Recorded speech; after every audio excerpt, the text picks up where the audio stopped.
Hello friends, welcome to my YouTube channel extrinsic coaching. आज हम बात करने वाले हैं about the paper solution of LICE JE 2015 का paper. This paper was taken in 2015. This paper is for the recruitment year for 2014. Okay. Previously, the cadre JE was named as TTA, that is Telecom Technical Assistant. So it is LDC, that is Limited Departmental Competitive Examination for the promotion of cadre of LT under 50% quota for the recruitment year 2014. 100 marks question paper is there. Section 1, section 2, two sections are there. One question contains 50 mark of basic engineering knowledge and second section contains 50 marks of departmental practice. तो आज हम जो बात करने वाले हैं वो सिर्फ बात करने वाले हैं सेक्शन 1 के सॉल्यूशन के बारे में, जो बेसिक इंजीनियरिंग नॉलेज है, इलेक्ट्रिकल, इलेक्ट्रॉनिक्स एंड कम्युनिकेशन का जो बेसिक है उसके वहाँ से पेपर पूछते हैं। इस क्वेश्चन पेपर में आपको इंपॉर्टेंट एमसीक्यूज मिल जाएंगे। अगर आपका इंजीनियरिंग ब्रांच डिग्री या तो diploma electronics and communication engineering है या तो इलेक्ट्रिकल इंजीनियरिंग है, यहाँ पे डेटा कम्युनिकेशन के भी बहुत ही अच्छे क्वेश्चन पूछ लिए हैं जो एक्चुअली इतना डिटेल में इस सिलेबस में है नहीं, फिर भी यहाँ पे डिटेल में क्वेश्चन पूछे हुए हैं। ड्यूरेशन जो है ये 3 घंटे का है इस क्वेश्चन पेपर का। कैलकुलेटर जो है वो इसमें अलाउ नहीं था। तो हम बात करते हैं सेक्शन 1 की। यहाँ पे स्कैनिंग थोड़ा सा लाइट आया है, या तो ये पेपर पुराना है इसलिए इतना क्लियरली विजिबल नहीं था, लेकिन फिर भी मैं सारे क्वेश्चन आपको पढ़ के बताऊंगा तो आपको दिक्कत नहीं होगा। सबसे पहले स्टार्ट करते हैं सेक्शन 1, वेरी फर्स्ट क्वेश्चन। अच्छा, ये स्टार्ट करने से पहले मैं आपको एक बात बता दूं, हमने यहाँ पे एक स्पेशल बैच स्टार्ट किया है JEE LIC के लिए। ऑनलाइन बैच है, एप्लीकेशन है, एप्लीकेशन पे रिकॉर्डिंग्स भी अवेलेबल है। ऑलरेडी मोर देन 28 स्टूडेंट ने ज्वाइन कर लिया है।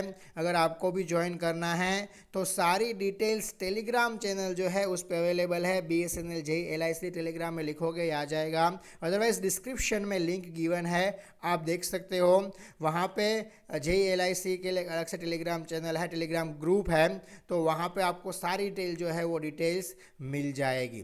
ओके, वहाँ और बाकी जो भी इंफॉर्मेशन है वो फोटो में लिखी हुई है। मैं मेरे बारे में भी थोड़ा बता दूँ, मैंने IAS के लिए प्रिपरेशन किया था।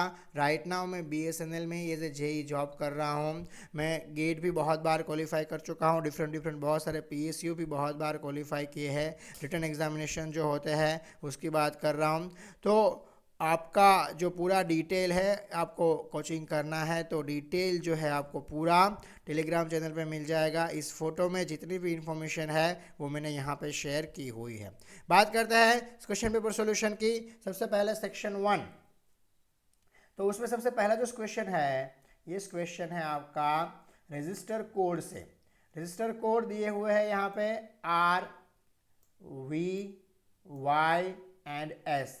कैसे याद रखना है मैंने आपको बताया था, BB Roy goes to Bombay via Gateway of India. तो ऐसे आप याद रखोगे तो आपका क्वेश्चन ये सॉल्व हो जाएगा। ऐसा क्वेश्चन JTO LIC में भी एक पूछ लिया है। JTO LIC अब तक जितने भी हुए हैं ऑलमोस्ट 15-16 पेपर मैंने सॉल्व करवाया है, वो पूरा प्लेलिस्ट अवेलेबल है। आप पूरा प्लेलिस्ट में जितना भी, बहुत टफ नहीं, जितना भी सिंपल क्वेश्चन आपके सिलेबस में हो वो आप देख सकते हो, तो वो काफ़ी हेल्पफुल रहेगा। क्योंकि इस पेपर में बहुत सारे, हाँ ऑलमोस्ट आउट ऑफ 50 में बोलूँगा कि मोर देन 20 क्वेश्चन जो है वो JTO LIC से उठा के पूछ लिए हैं। R सबसे पहले BBR रोय, तो R मतलब 0 1 2, R का मतलब होगा 2। उसके बाद V का मतलब होगा violet means 7 second digit, third digit 10 होता है, येलो है, येलो 4 पे आता है, BB Roy ROY, so 4 it means 10 ये सब का मल्टीप्लिकेशन करना है हमें। ओके, तो यहाँ पे 2 इंटू 7 इंटू 10 ऐसा होता है, first digit second digit into multiplication ऐसा। तो 27 इंटू 10 क्या होगा, 270 के ओहम्स, तो 270 के ओहम ये सही है। प्लस सिल्वर जो है ये टॉलरेंस होता है प्लस और माइनस 10% का टॉलरेंस देता है सिल्वर, लेकिन यहाँ पे एक भी ऑप्शन में टॉलरेंस दिया नहीं है। ओके, अदरवाइज 270 के मतलब 270 के ओहम्स प्लस और माइनस 10%, मतलब 270 के ओहम प्लस और माइनस 27%। आप 270 के का करोगे 10% तो आप ऐसा लिख सकते हो। हाँ, तो आपको जो आंसर है वो मिलेगा, प्लस और माइनस आप इतना करो तो आपको उस हिसाब से आंसर मिलेगा। तो यहाँ पे जो है टॉलरेंस तो दिया ही नहीं है, तो टॉलरेंस दिया नहीं है तो कोई दिक्कत नहीं है। 27 के तो टॉलरेंस होगा यहाँ पे। हाँ, 270 के का 10% टॉलरेंस करोगे तो क्या होगा 27 के। सो यहाँ पे आप 270 प्लस और माइनस 27 के लिख सकते हो, ऑप्शन ऐसा हो तो। ऐसा नहीं दिया है ऑप्शन, इसलिए हम सिर्फ 270 होम ही लिखेंगे। Option B is the correct answer. Next question, the terminal potential difference of a cell of EMF 2 volt and internal resistance 0.1 ohm when supplying a current of 5 ampere will be। यहाँ पे terminal potential पूछा है, मैं आपको थोड़ा सा circuit draw करके explain करूँ। यहाँ पे तो आपको एक ऐसा सर्किट दिया है, यहाँ पे एक रेजिस्टेंस है 0.1 ओम का, ये बैटरी है यहाँ पे 2 वोल्ट का, ऐसा दिया हुआ है। बैटरी कितने वोल्ट का दिया है? बैटरी दिया है आपको 2 वोल्ट का। और उसके बाद आपको पूछा है कि टर्मिनल आउटपुट में जो भी लोड होगा वहाँ पे कितना वोल्टेज ड्रॉप होगा, ऐसा पूछा है। फॉर एग्जांपल यहाँ आउटपुट में कोई लोड लगाया है, मैंने कोई भी रेजिस्टेंस लगाया है, कोई वैल्यू दिया हुआ नहीं है। यहाँ पे वोल्टेज ड्रॉप कितना होगा ये पूछा हुआ है। करंट दे दिया है 5 एम्पियर है। तो देखो यहाँ पे आपको KVL लगाना है, KVL लगाओगे तो आंसर मिल जाएगा। ओके, यहाँ पे क्या होगा आपका, ये 2 वोल्ट का बैटरी तो है ही, यहाँ पे 5 एम्पियर करंट दिया है, उसका इंटरनल रेजिस्टेंस 0.1 ओम दिया है, मतलब इसके अक्रॉस वोल्टेज ड्रॉप कितना होगा, इसके अक्रॉस जो वोल्टेज ड्रॉप होगा 0.1 ओम, यहाँ 0.1 ओम है तो 0.1 ओम इंटू 5 एम्पियर मतलब कितना होगा 0.5 वोल्ट का वोल्टेज ड्रॉप होगा। तो 0.5 वोल्ट का वोल्टेज ड्रॉप आपका होगा तो टोटल आउटपुट में आपको कितना करंट मिलेगा ये पूछा हुआ है। तो यहाँ पे 0.5 वोल्ट का वोल्टेज ड्रॉप हो रहा है, तो आउटपुट में आपको कितना मिलेगा 2 वोल्ट माइनस 0.5 वोल्ट, मतलब ये कितना मिलेगा 1.5 मिलेगा। यहाँ पे कितना वोल्टेज आपको मिलेगा, बस यही तो पूछा हुआ है 1.5 वोल्ट। कौन सा ऑप्शन सही है? Option A is the correct answer. Next question, 5 cells of EMF 2 volt each and the internal resistance of 0.5 ohm are connected in series resulting the EMF and internal resistance will be।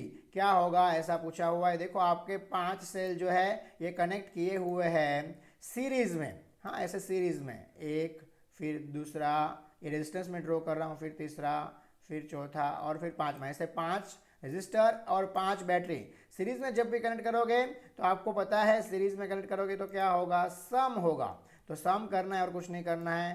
2 volt plus 2 volt plus 2 volt plus 2 volt plus 2 volt 5 बार करोगे तो 10 volt मिलेगा। ऐसे ही 0.5 plus 0.5 plus 0.5 plus 0.5 plus 0.5 5 बार करोगे तो आपको 2.5 मिलेगा। So here C is the correct answer, 10 volt and 2.5। Next question, the negative pole of dry cell is made up of। Negative pole of dry cell जो होता है वो जिंक से बनाया जाता है। जनरली ड्राई सेल जो होता है वो जिंक कार्बन होता है, जिसमें आपका नेगेटिव पोल जो होता है वो जिंक का होता है, पॉजिटिव पोल जो होता है वो कार्बन का होता है, थोड़ा व्हाइटिश होता है नेगेटिव पोल। तो जिंक मेटल भी कहते हैं। Zinc metal layer act as a negative terminal of the dry cell. It is whitest metal layer and the graphite rod act as a positive terminal for the dry cell। graphite rod मतलब carbon. Next, the coulomb is a unit of charge। coulomb charge का unit है, energy का नहीं होता, power का नहीं होता, work का भी नहीं होता। तो एनर्जी का यूनिट क्या होता है, पावर का यूनिट क्या होता है, वर्क का यूनिट क्या होता है, मुझे आप कमेंट सेक्शन में कमेंट करके बताना। कूलम जो है वो चार्ज का यूनिट है, चार्ज को आप क्वांटिटी ऑफ इलेक्ट्रिसिटी भी कह सकते हो। So option C is the correct answer. Next, the unit of current is ampere, क्योंकि एम्पियर साहब ने बताया था करंट के बारे में। तो वोल्ट का यूनिट क्या होगा आपको कमेंट सेक्शन में मुझे कमेंट करके बताना है। Resistivity is measured in, resistivity किस में मेजर किया जाता है, resistivity measure in ohm metre. R is equal to, बहुत ही एक अच्छा इक्वेशन है जहां से क्वेश्चन पूछ लेते हैं काफी बार। R is equal to rho L by A, ये इक्वेशन है R is equal to rho L by A. तो यहाँ से आप जो है वो रेजिस्टिविटी डिराइव कर सकते हो। आपको ये रो जो है वो रेजिस्टिविटी है, R मतलब होता है ओहम, A मतलब होता है आपका एरिया। तो ohm into metre square divide by metre करोगे तो ओहम इंटू मीटर मिलेगा। C is the correct answer. Next question, the unit of inductance हमने पेपर पहले सोल्व किया था, उसमें भी इस क्वेश्चन था। इंडक्टेंस का यूनिट होता है हेनरी। कैपेसिटेंस का यूनिट क्या होता है? सेम ऑप्शन आप मुझे कमेंट सेक्शन में कमेंट करके बताना कि कैपेसिटेंस का यूनिट क्या होता है। Next question, the intermediate frequency in the standard AM receiver is, intermediate frequency standard AM receiver is 455 kilo hertz. IF standard AM में क्या होता है हम डिटेल में पढ़ चुके हैं, तो आप इजीली आंसर कर पाओगे। Step up transformer increases, step up transformer क्या इंक्रीज करता है? वोल्टेज इंक्रीज करता है। रिपीट्स क्वेश्चन है, इससे पहले भी हम बात कर चुके हैं। Amplitude modulation is a blank process, amplitude modulation multiplication का प्रोसेस है, क्योंकि हम क्या करते हैं m of T into C of T, दोनों को मल्टीप्लाई करते हैं, इसलिए एम्पलीट्यूड मॉड्यूलेशन जो है वो मल्टीप्लिकेशन प्रोसेस है। Which of the following remain the same in all part of series circuit? अगर आप सीरीज सर्किट के बारे में बात कर रहे हो तो क्या सेम रहेगा, ऐसा पूछा हुआ है। सीरीज सर्किट में ऑलवेज करंट सेम रहता है, करंट चेंज नहीं होता। पैरेलल सर्किट में वोल्टेज सेम रहता है। The device to the connected to power system to improve the power factor improve करने के लिए शंट कैपेसिटेंस का यूज किया जाता है, इसकी हम डिटेल में पहले बात कर चुके हैं। Under normal conditions a diode conducts current when it is a forward bias, normal condition में डायोड कंडक्शन में कब आएगा? जब डायोड फॉरवर्ड बायस में होगा तब। नेक्स्ट क्वेश्चन, यहाँ पे देखो क्या पूछा हुआ है, 3 leads of common transistor are, ऐसा क्वेश्चन है। तो ये कलेक्टर है, ये बायस है, BIAS नहीं होता, बायस नहीं होता, बेस होता है। और ओ मीटर नहीं होता, ए मीटर होता है। बेस कलेक्टर केस नहीं होता, ए मीटर होता है। ए मीटर कलेक्टर बायस नहीं होता। कलेक्टर बेस ए मीटर, ये सही आंसर है, option D is the right answer, collector base emitter. Next, voltage lags current in RLC circuit when it acts as, वोल्टेज कब लैग करेगा RLC सर्किट में? जब as a capacitive circuit work करेगा। हमने प्रीवियस पेपर सॉल्यूशन में बताया था आपको कि जब भी कैपेसिटिव सर्किट होता है तो करंट लीड करता है, वोल्टेज लैग करता है। So option A is correct. यहाँ पे सर ने काफ़ी सारे सही आंसर दिए, सारे सही नहीं है, जो भी टिक किए हैं वो सारे सही है ऐसा नहीं है, लेकिन सर बहुत ब्रिलियंट थे तो उसने काफ़ी सारे सही आंसर दिए हैं। If 2 resistors are place in series तो resultant resistance will be, 2 resistor को सीरीज में लगाओगे तो रिजल्ट रेजिस्टेंस बढ़ेगा, R equivalent will be R1 plus R2, तो सम करोगे तो हायर वैल्यू ही मिलेगा। तो option A is the correct answer. In DOS the command to list all the files in the current directory is, dir command का use होता है to list all the files in current directory. आपका जो ये dir command है, ये dir command आप DOS prompt में यूज करते हो। Next, in push pull amplifier, देखो अभी ये आउट ऑफ सिलेबस क्वेश्चन है एक्चुअली आपके लिए, मैं बताऊंगा क्वेश्चन बहुत सिंपल है लेकिन आउट ऑफ सिलेबस है, आपके सिलेबस में लिखा नहीं है power amplifier. Each transistor conduct for, in push pull amplifier each transistor conduct for 180 degree. Compact disc uses, compact disc is optical disc, so optical recording करता है, ऑप्टिकल रिट्राइवल करता है, option B is the correct answer. Next, in PCM, the amplitude levels are transmitted in 7 unit code. So n equal to 7 दिया है आपको, small n equal to क्या दिया है? 7. Sampling frequency is 10 kilohertz. Sampling frequency fs दिया है 10 kilohertz. तो bandwidth should be, bandwidth क्या होगा ये पूछा है, bandwidth is equal to NFS, आपको पता है स्मॉल n इंटू FS होता है। FS 10 किलोहर्ट्ज है, n जो है वो 7 है तो 70 किलोहर्ट्ज होगा। RB is equal to NFS होता है। जनरली PCM में बैंडविड्थ जो है वो RB होता है। अगर मिनिमम बैंडविड्थ पूछा है तो 35 आंसर आएगा, क्योंकि मिनिमम बैंडविड्थ RB/2 होता है। जनरल बैंडविड्थ जो है PCM का वो बीट रेट जितना ही होना चाहिए, मतलब RB ही होना चाहिए। तो 70 किलोहर्ट्ज यहाँ पे सही आंसर आएगा, 35 किलोहर्ट्ज नहीं है, यहाँ पे सर का गलत है। BPSK stands for binary phase shift keying, ये बिल्कुल सही है, option A is the correct answer. Next, how many digits of the data network identification code identify the country, ये JTU-LIC में पूछ लिया था सेम क्वेश्चन एक बार। तो फर्स्ट 3 डिजिट जो होते हैं वो कंट्री आइडेंटिफिकेशन के लिए हम यूज करते हैं। थोड़ा सा इसके बारे में डिटेल में देखते हैं। हाँ, first 3 digit of data network identification code, मतलब इसे कहते हैं DNIC, identify the country. The DNIC has 3 digits to identify the country, 1 to identify a zone, and 2 to identify the country within the zone, and 1 identify PDN allowing only 10 in each country. Data network identification code in CCITT International X.121 format. The first 4 digit of the international data number, the 3 digit that may represent the data country code, and 1 digit network code.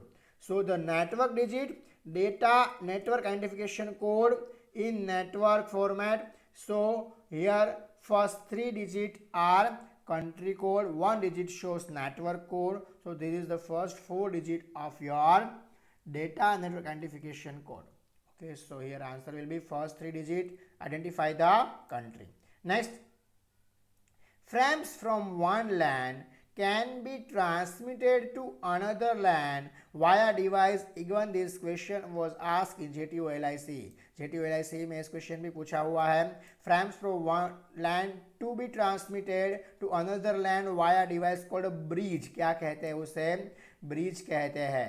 क्योंकि यहाँ पे देखो frame लिखा हुआ है तो ये network layer पे काम करेगा, इसलिए एक लेन से दूसरे लेन में ट्रांसफर करने के लिए हम ब्रिज का यूज करेंगे। अगर यहाँ पे पैकेट लिखा होता जो काम करेगा, सॉरी आपका फ्रेम जो है वो डेटा लिंक लेयर पे काम करेगा, इसलिए ब्रिज कहेंगे। अगर पैकेट लिखा होता तो वो नेटवर्क लेयर पे काम करता, तो वो आंसर में आता राउटर। क्योंकि यहाँ पे फ्रेम्स लिखा हुआ है इसलिए डेटा लिंक लेयर आएगा। डेटा लिंक लेयर में कौन सा डिवाइस काम करता है? ब्रिज काम करता है, इसलिए यहाँ पे आंसर में आएगा bridge. What is the default subnet mask for class C network? Class C का डिफॉल्ट सबनेट मास्क क्या है सर? 255.255.255.0। ये क्लास C का डिफॉल्ट सबनेट मास्क है। Which of the following is used for the modulation and demodulation? Modulation demodulation full form ही है modem का। Modem का यूज ही हम इसलिए करते हैं। ओके, यहाँ पे क्लास सी में आपको बता दूं नेटवर्क नेटवर्क नेटवर्क होस्ट, ऐसा क्लास सी में होता है। क्लास ए में network host host host, class B में नेटवर्क नेटवर्क होस्ट होस्ट, और क्लास डी में सारे नेटवर्क होते हैं, इसलिए इसको मल्टीकास्टिंग के लिए यूज करते हैं। Which of the following TCP/IP protocol is use for transferring electronic mail message from one machine to another machine, that is SMTP, simple mail transfer protocol. ये भी JTU-LIC में पूछा हुआ है। देखो यहाँ पे ऑलमोस्ट 6-7 क्वेश्चन ऐसा आया जो JTU-LIC में पूछा हुआ है। आपको सारे JTU-LIC के क्वेश्चन पेपर को सॉल्व करने हैं तो पूरा मेरे यूट्यूब चैनल पे एक प्लेलिस्ट अवेलेबल है JTU-LIC प्रीवियस ईयर क्वेश्चन। सारे क्वेश्चन नहीं करने हैं आपको, कंप्यूटर के क्वेश्चन नहीं करने हैं, क्योंकि कंप्यूटर जो DBMS वगैरह है वो आपके सिलेबस में नहीं है। आपको सिर्फ कम्युनिकेशन, बेसिक इलेक्ट्रिकल, इलेक्ट्रॉनिक्स के क्वेश्चन ही सॉल्व करना है। जो भी बेसिक क्वेश्चन लगे से थ्योरी वाले वो सारे सॉल्व कर लो तो आपका 50% प्रिपरेशन ऐसे ही हो जाएगा। Which of the following device is used to connect two system using different protocol? दो सिस्टम को डिफरेंट प्रोटोकॉल का यूज करके कनेक्ट करने के लिए हम किसका यूज करते हैं? गेटवे का यूज करते हैं, क्योंकि दो डिफरेंट प्रोटोकॉल है, एप्लीकेशन लेयर में होता है। गेटवे जो है जनरली सारे लेयर में काम करता है, लेकिन मेन जो उसका एप्लीकेशन है वो एप्लीकेशन लेयर में है। A distributed network configuration in which all data information pass through a central computer, ऐसा नेटवर्क कौन सा है सर? ऐसा नेटवर्क स्टार नेटवर्क है, जिसमें सेंट्रल कंप्यूटर जो है उसमें सारा डेटा जो होता है वो अवेलेबल होता है। ठीक है, नेक्स्ट बहुत ही अच्छा क्वेश्चन है। The sheath is use in UUG cable, ये provides strand to the cable, ये सर ने गलत आंसर किया है यहाँ पे। The sheath is use in UG cable to prevent the moisture entering from the cable. Option C is the correct answer here. इसके बारे में थोड़ा डिटेल में देखते हैं, शेथ क्या होता है। मेटालिक शेथ आपको पता है प्रोवाइड किया जाता है UG केबल पे। तो metallic sheath is provide over the installation to protect the installation material from the moisture, gas and any other harmful liquids in the solid. It also protects the installation from mechanical damage. The metallic sheath is usually made of lead or lead alloy. Nowadays, aluminium is also being used as a metallic sheath because of its greater mechanical strength, low weight, and cost as compared to lead sheath. Okay, so we are using sheath to prevent the moisture from entering the cable. So option C is the correct answer here. Next question, frequency and period are inversely proportional. We are writing F is equal to 1 by T. We have discussed this earlier in the last year paper also. F is equal to 1 by T. So frequency and period are having inverse relation of each other. Option B is the correct answer. Next question, internet-like network within the enterprise is called intranet. Option A is correct here. Next, which OSI layer protocol are interface between user and application? User and application के बीच में कौन सा protocol होता है? Last protocol, that is layer 7 protocol, और first protocol भी कह सकते हो. वो डिपेंड है आप रिसीवर पे यूज करते हो कि ट्रांसमीटर पे यूज करते हो. सो लेयर 7 प्रोटोकॉल जो है वो यूजर और एप्लीकेशन के बीच में होगा. एफडीडीआई का फुल फॉर्म क्या होगा सर? एफडीडीआई का फुल फॉर्म होगा फाइबर डिस्ट्रीब्यूटेड डेटा इंटरफेस. वो क्या होता है? Fibre distributed data interface is a network standard that use fibre optic connection in local area that can extended in range up to 200 kilometers. The FDDI protocol is based on the token ring protocol. FDDI LAN can support thousands of users. हमें पता है कि एक side से ring cut जाए दूसरी side से चालू रहता है, तो फाइबर में हम कौन सी टोपोलॉजी का यूज़ करते हैं, कौन से नेटवर्क का यूज़ करते हैं? रिंग नेटवर्क का यूज़ करते हैं, ताकि कोई भी साइड से फाइबर कटा तो दूसरी साइड से आपका नेटवर्क जो है वो बंद नहीं होना चाहिए, नेटवर्क जो है वो चालू रहना चाहिए. Which IP address is the loopback address? ऐसा पूछा हुआ है. Which IP address is the loopback address? Sir ने यहाँ पे मार्क किया है 001. 001 नहीं होता, 000 होता है. इसीलिए इस रेंज का हम इवन कोई भी क्लास में यूज नहीं करते. 127.0.0.0 this is the loopback address. What do ASCII stands for? ASCII का फुल फॉर्म पूछ लिया है. ये क्वेश्चन भी जीटीयू एलआईसी में एक बार पूछ लिया था. ASCII का full form American standard code for information interchange is the most common character encoding format for text data in computers and on the internet. The standard ASCII encodes data. There are unique values for 128 alphabetic numeric or special additional character to control codes. ये parity checking के लिए भी use होता है. Next, the memory which is erasable and programmable is, ऐसा question है. So नाम ही है erasable programmable ROM. Option C is the correct answer. इसका होता है रोम. हाँ, ये क्या है आपका? Read only memory. रैम मतलब random access memory. Erasable programmable read only memory, programmable read only memory. तो यहाँ पे दोनों पूछा, इरेजेबल भी है प्रोग्रामेबल भी है, तो ईपी रोम होगा. नेक्स्ट, डॉट मैट्रिक्स प्रिंटर होता है, आपको पता है. So option B is the correct answer. Word processing जो है वो एक एप्लीकेशन सॉफ्टवेयर है. 39, word processing is a application software. Word processing software is application software that helps to create text based document. It also processes paragraph, pages और entire pages. आप word का use करते हो ना, वर्ड फाइल का, MS Word जैसे कि application है उसका एक. विच is not an input device. It is very important question. बहुत सारे एग्जाम में पूछते हैं और आपके एग्जाम में इस नेक्स्ट एग्जाम में भी पूछने के बहुत ज़्यादा चांस है. नॉट इनपुट डिवाइस पूछा है. स्कैनर इनपुट होता है, माउस इनपुट होता है, कीबोर्ड इनपुट होता है, प्रिंटर आउटपुट डिवाइस है, मॉनिटर आउटपुट डिवाइस है. If the binary language an alphabet is made up of unique combination of 8 bit. Alphabet generally made up of 1 byte. And 1 byte means 8 bit. So here correct answer will be 8 bit. Next, the hexadecimal number system. ये आपको पढ़ना है detail में. तो एक number system का lecture है मेरे यूट्यूब चैनल पे, डिजिटल इलेक्ट्रॉनिक्स लेक्चर 6. डिटेल में आप देख सकते हो. तो base of the hexadecimal number system is 16. 16 होगा हेक्साडेसिमल का base. 1024 bytes equals to 1024 bytes equal to 1 KB. 2 raised to 10, that is 1 KB. Each station on the internet network has a unique blank address imprinted on its network interface card, that is NIC. NIC की बात हमने last paper solution में की थी। तो वो कितने bit का होता है, ये बात कर रहे हैं मैक एड्रेस की।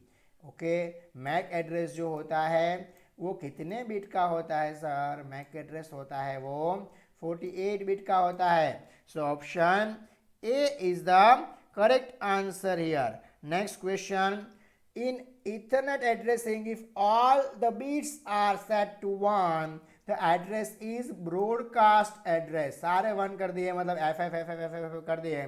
48 बिट, हाँ यहाँ पे इथरनेट एड्रेस में तो ये 48 बिट सारे 1 कर दिए, तो आपका मैक एड्रेस हो जाएगा 12F। हाँ, FF FF FF FF FF FF, तो इससे कहते हैं ब्रॉडकास्ट एड्रेस।